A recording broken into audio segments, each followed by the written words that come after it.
નમસ્કાર ખેડૂત મિત્રો, હું છું તમારા સાથે હરેશ પટેલ. આજે વાત કરવાની છે કાળંગડાની ખેતીની. જે ખેડૂત મિત્રો કાળંગડાની ખેતી કરતા હોય અથવા કરવા માંગતા હોય એમના માટે એક કાળંગડાનો હાર્વેસ્ટિંગ થ્રેશર આવી ગયું છે.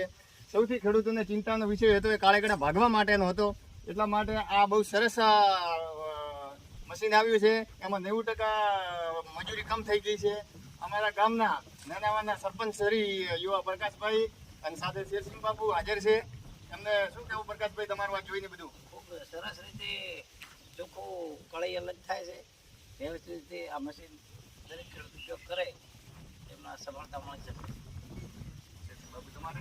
ખરેખર મને પણ આનંદ થયો આજે આ ઠેસર જોઈને કે એની મેઇન વિશેષતા છે કે એક બાજુ એનો જે ઘેર આવે એ અલગ આવી રહ્યો છે અને બીજી બાજુ ક્લિનિક જે કળી આવી રહી છે તકારામ છે એ ખરેખર એક અદ્ભુત મશીન છે જેના માટે ખેડૂતને સરળતા થશે કે તમારે હાર્વેસ્ટિંગમાં તાત્કાલિક ધોરણે તમે લઈ શકશો. અને હું તો હરેશભાઈથી પ્રેરણા લો અને ખેડૂત મિત્રોને પણ વિનંતી કરું કે સૌથી વધુમાં વધુ આપણી ટૂંક કાળાની ખેતી અને કાળેગામાં સારી એવી ઇન્કમ થઈ ગઈ અને હરેશભાઈને પણ ખૂબ ખૂબ અભિનંદન પાઠવું છે કે આવી ખેતી કરીને સારી એવી ઇન્કમ પામી રહ્યા છે. ખેડૂત મિત્રો, ઉનાળામાં 2 પાંદડે થતી ખેડૂતને ખેતી થતી હોય, જે 2 પાંદડે કરી શકીએ તો આ ઉનાળુ સિઝનમાં કાળંગડાની ખેતી છે.